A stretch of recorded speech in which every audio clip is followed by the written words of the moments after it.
इस दुनिया की सबसे अजीब और सबसे कठिन पहेली है स्त्री। कहते हैं लड़की यानी स्त्री को समझना मुमकिन ही नहीं नामुमकिन होता है। लोग कहते हैं स्त्री को बनाने वाले यानी भगवान भी नहीं समझ सकते और ऐसा माना जाता है कि इसे समझना और सुलझाना बेहद ही मुश्किल होता है। तो आपको जानकर यह हैरानी होगी कि जब स्त्री की रचना हुई उस वक्त भगवान ने बहुत ही फुर्सत से इसकी रचना की थी और रचना करते करते इतना समय लग गया कि देवदूत भी भगवान से सवाल जवाब करने लगे। भगवान, आपको सृष्टि की संरचना करने में इतना ज्यादा समय क्यों लग रहा है? दरअसल भगवान जब नारी की संरचना कर रहे थे तब 7 दिन पूरे हो चुके थे और इसके बाद भी रचना चलती रही लेकिन पूरी न हो सकी, अभी भी यह अधूरी थी। ऐसे में देवदूत प्रश्न करने लगे और विवश हो गए कि क्या कारण है जो भगवान को इतना ज्यादा समय लग रहा है।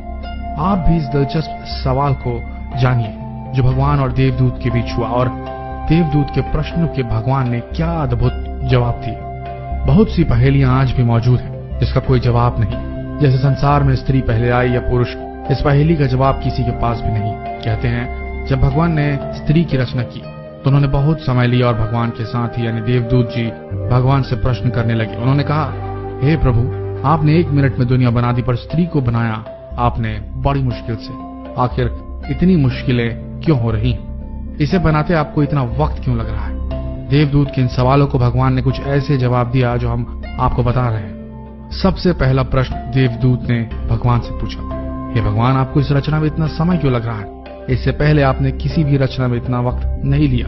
आखिरकार इसका कारण क्या है? तो जवाब में भगवान ने देवदूत को उत्तर दिया, देवदूत, क्या तुमने इसके गुण देखे जिसकी रचना मैं कर रहा हूँ? ये मेरी वो रचना है जो हर हालात में डटी रहती है। हालात कोई भी हो, अच्छे हो या बुरे हो, कभी भी डिगती नहीं है। हमेशा और हर परिस्थिति में खुद को संभाले रहती है। फिर स्थिति चाहे कैसी भी हो, कितनी भी भयानक क्यों न हो, सबको खुश रखती है। इसके गुण इतने अधिक अच्छे हैं कि अपने परिवार और बच्चों को एक समान प्यार करने में सक्षम है। जिस स्त्री की रचना में इतना समय लग रहा है वो न केवल अपना ख्याल खुद रख सकती है बल्कि बीमार होने के बावजूद भी 18 घंटों तक काम करने की क्षमता रखती है। तो देवदूतों, तुम बताओ, मैं जिस स्त्री की रचना कर रहा हूँ इसमें समय लगना चाहिए या नहीं?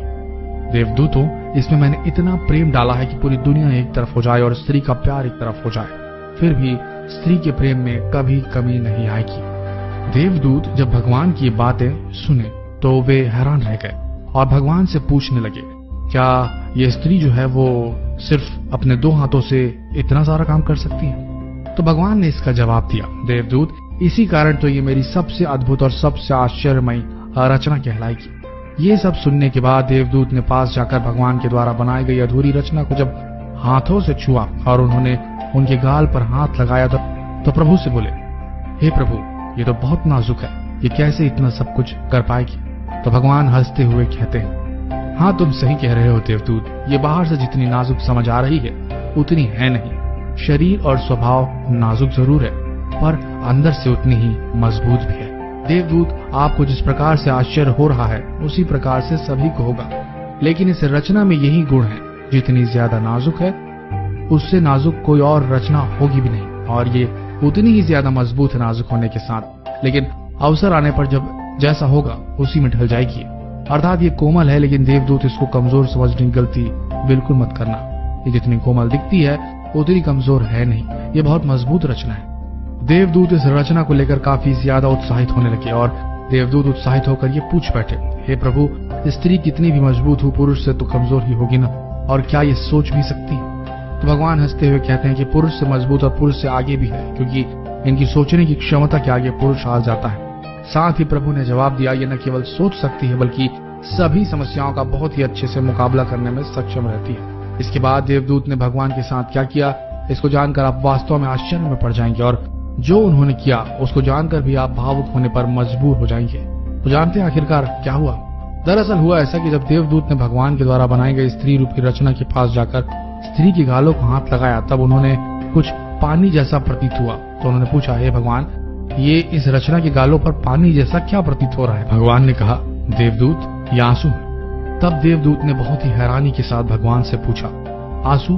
पर वो किस लिए? इस सवाल के जवाब में भगवान ने कहा, जब कभी ये कमजोर पड़ने लगती है, जब भी इसे कुछ बुरा लगता है या सहन नहीं होता, तभी अपनी सारी पीड़ा आंसुओं के साथ बहा देती है और इसके बाद फिर से मजबूत बन जाती है, अर्थात अपने दुखों को भुलाने का इसके पास ये सबसे बेहतर तरीका है। वही देवदूत कहते हैं कि ये तो फिर इसकी कमजोरी होगी।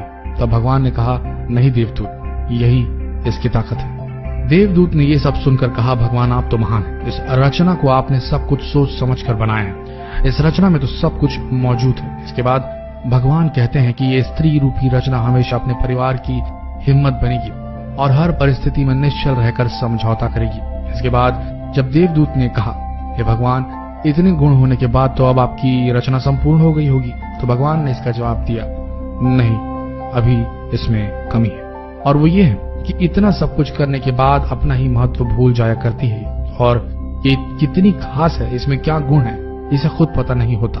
अपने आप को कभी साबित नहीं करती है स्त्री, सबके साथ अच्छा करती है और किसी से अपनी प्रशंसा और ना ही किसी से परोपकार की उम्मीद रखती है। दोस्तों, सोचने वाली बात है, औरत का जीवन भी जीवन है क्या? हर दिन नया जन्म, नई शुरुआत। एक ही जीवन के हैं कई कई रूप। इन रूपों में डूबी औरत है कहां? कहते हैं लोग औरत को महान, क्या सच में कर पाते हैं उसका मान? माँ, बहन, बेटी, न जाने कितने नाम, इन सब के बीच में है औरत रही गुमनाम। कोई एक रूप में चुने भला कैसे? संपूर्णता में ये प्रश्न चिन्ह कैसे? हर रूप में जिक्र ही बनती है वो महान, अपने मूल रूप की न कोई पहचान। निर्बल भी वो है, सबल भी वो है, ममता भरी है, मृदुल भी है वो, फिर भी है अपने आप से अनजान। रिश्तों में समाई उसकी जान, कहते हैं लोग औरत है महान। भगवान द्वारा बनाई गई इस रचना की व्यथा को जानने के बाद अब आप भी समझ गए होंगे कि आखिर एक स्त्री में इतने रूप क्यों पाए जाते हैं। फिर चाहे वो माँ हो या बहन हो या पत्नी, उसका एक रूप परिपूर्ण है। इसलिए आप भी भगवान की बनाई हुई इस रचना को पहचानिए और इसका सम्मान कीजिए, और इस वीडियो को जितना हो सके शेयर करना न भूलिए, और इस पेज को लाइक भी कीजिए। धन्यवाद।